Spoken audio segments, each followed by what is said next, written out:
चलिए बच्चे, good morning. आप सब अच्छे होंगे, बहुत अच्छे होंगे। आप लोग कैसे हैं? सब ठीक है ना? चलिए ठीक है। आज हम लोग क्लास 6 में हिंदी को फिर से देखते हैं। पाठ है 7। ठीक है। साथ ही हाथ बढ़ाना, पाठ का नाम है साथ ही हाथ बढ़ाना। ठीक है। एक काम में क्या होता है, एक दूसरे का हाथ बढ़ाना। ठीक है। यह तरह की क्या है, कविता है। इसको हम लोग पहले बता भी दिए हैं कि हाथ बढ़ाना नाम से उपस्थित है, साथ ही हाथ बढ़ाना बनाने कोई भी काम में किसी का सहयोग करना। ठीक है। चलिए क्वेश्चन नंबर 1 को देखते हैं। इस गीत की किन पंक्तियों को तुम आप अपने आसपास की जिंदगी में घटते हुए देख सकते हो। चलिए इसको, इस गीत की निम्नलिखित प्रक्रिया को हम अपने आसपास की जिंदगी में घटते हुए देख सकते हैं। साथ ही हाथ बढ़ाना, एक अकेला थक जाएगा, मिलकर बोझ उठाना, साथ ही हाथ बढ़ाना। चलिए, हम मेहनत वाले जब मिलकर कदम बढ़ाए, सागर ने रास्ता छोड़ा, पर्वत ने शीश झुकाया, फौलादी है सीने अपने, फौलादी है बाहें, हम चाहे तो चट्टानों में पैदा कर दे रहे हैं, हम चट्टानों में पैदा कर दे रहे हैं। ठीक है। जिस तरह क्या करते हैं मजदूर लोग, करीब मेहनत करके चट्टानों को काट कर वहां क्या करते हैं, बड़ी बड़ी इमारतें खड़ी कर देती है। चलिए क्वेश्चन नंबर 2 को देखते हैं। ठीक है। चलिए, इसमें कह रहा है, सागर ने रास्ता छोड़ा, पर्वत ने शीश झुकाया, साहिर ने ऐसा क्यों कहा है, लिखो। चलिए, इस पाठ के लेखक साहिर जी ने ऐसा इसलिए कहा है क्योंकि एक साथ मिलकर काम करने से बड़ी बाधाओं में भी राहत निकल आता है, यानी काम आसान हो जाता है। साहसी व्यक्ति सभी बाधाओं पर आसानी से विजय पा लेते हैं, क्योंकि एकता और संगठन में शक्ति होती है, जिसके बल पर हम पर्वत और सागर को भी पार कर लेते हैं। साहिर महोदय ऐसा इसलिए कहा है कि अगर हमें एकता है तो हम बड़े से बड़े काम को अपने संगठन के माध्यम से एक साथ मिलकर उसको बहुत आसान कर सकते हैं। ठीक है। क्वेश्चन नंबर 3 को देखते हैं। गीत में सीने और बाहों को फौलादी क्यों कहा गया। चलिए, सीने और बाहों को फौलादी इसलिए कहा गया है क्योंकि हमारे इरादे मजबूत हैं, हमारे बाजुओं में अपार शक्ति है, हम ताकतवर हैं, हम बलवान हैं। हमारी बाहों में फौलादी इसलिए है कि हमें आपसी कार्यक्षमता का पता चलता है, हमारी बाजुएं काफी शक्तिशाली है।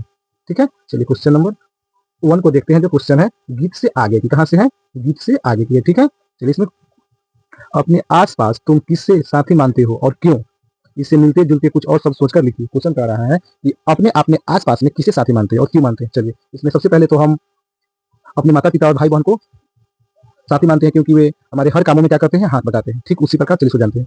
हमारे माता पिता, भाई बहन, मित्र, सहपाठी, शिक्षक, पड़ोसी, ये सभी हमारे साथी है, क्योंकि ये सब हमें किसी न किसी रूप में सहयोग करते हैं। साथी से मिले जुलते शब्द हैं सहायता, सहायक, सखा, संगी, हलचर, शुभ चिंतक, मित्र, भीत आदि होते हैं, जो क्या होते हैं, इन शब्दों से मिले जुले होते हैं।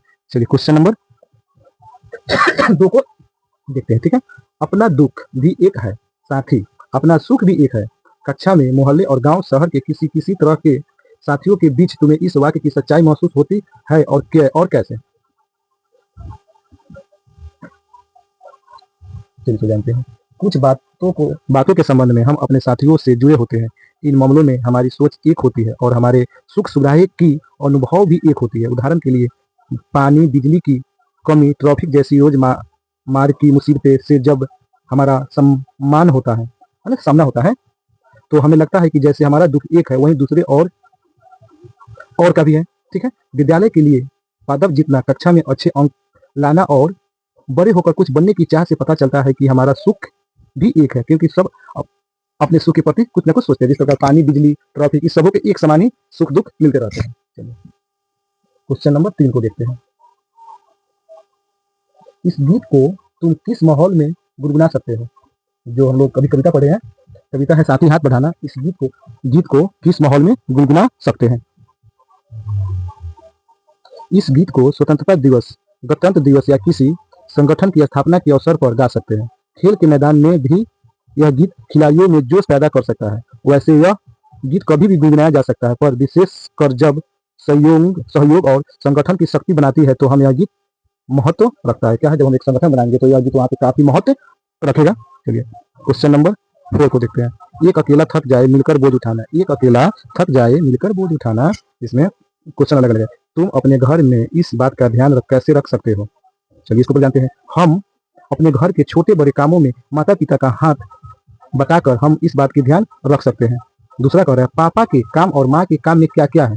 देखिए पापा का काम भी अलग है और माँ का काम भी अलग है। जैसे हम लोग जानते हैं पापा बाहर के काम करते हैं और माँ घर की काम करती है, ठीक इसको उसी तरह चलिए बच्चों को बताते हैं। पापा और माँ को बहुत से काम करने होते हैं। जहाँ एक ओर पापा कार्यालय जाते हैं और घर के लिए आवश्यक बाहरी कामों का ध्यान रखते हैं, वहीं माँ घर की सफाई, खाना बनाना, कपड़े धोना, हम सबों को पढ़ाना, खरीदारी करना और कई छोटी छोटी बड़े कामों की जिम्मेदारी अपने ऊपर लेती है। हाँ, वे इन कामों से एक दूसरे में हाथ बटाते हैं। चलिए क्वेश्चन नंबर 5 को देखते हैं बच्चों।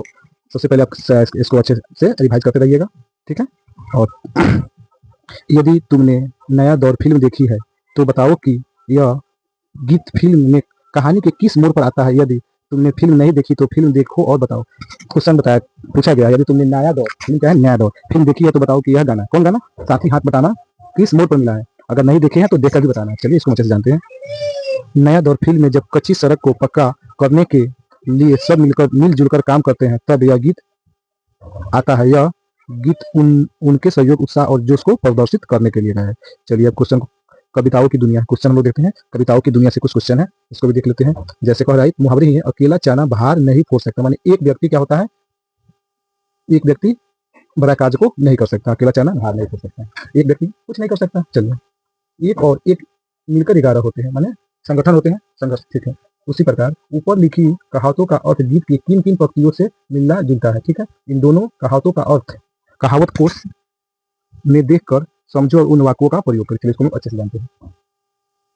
एक अकेला थक जाएगा मिलकर बोझ उठाना, एक अकेला थक जाएगा मिलकर बोझ उठाना। एक से मिले तो कतार बन जाता है दरिया, एक से एक मिले तो दर्जा बन जाती है शहरी, एक से एक मिले तो राई बन सकती है पर्वत, और एक से एक मिले तो इंसा बन बांस में कर लेते हैं किस्मत, ठीक है। चलिए अब कहा गया अकेला चना भार नहीं फोड़ सकता। भले ही तुम बलवान हो और बहादुर हो पर अकेले दुश्मनों का सामना नहीं कर सकते हो। तुम्हें पता है कि अकेला चना भार नहीं फोड़ सकता। दूसरा है एक और एक 11 होते हैं, ठीक है। अगर हम मिलकर युद्ध करें तो हमारी विजय निश्चित है। आखिर एक और एक 11 होते हैं।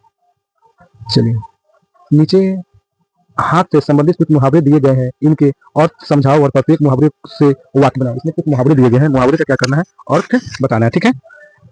हाथों को हाथ न सूझना, ठीक है। हाथ साफ कर लेना, हाथ पैर फूलना, हाथों हाथ लेना सीख लेना, हाथ लगाना सहयोग करना, ठीक है। बीज इसको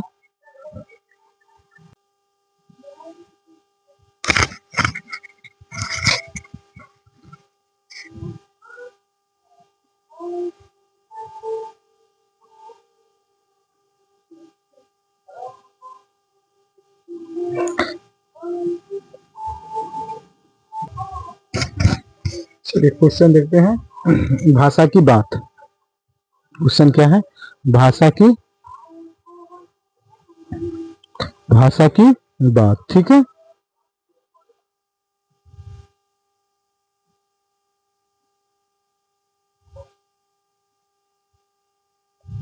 हाथ और हस्त एक ही शब्द है के दो रूप है। नीचे दिए गए शब्दों को हस्त और हाथ छिपे हुए हैं। शब्दों को पढ़कर बताओ कि हाथों का इनमें क्या काम है। जैसे दिया गया है हथ घड़ी, हाथ घड़ी इसका हम लोग क्या करते हैं, कलाई में पहनते, चलिए इसको सबको अलग अलग बता ही देते हैं। हाथ घड़ी, हाथ घड़ी हाथ की कलाई पर पहनी जाती है, ठीक है।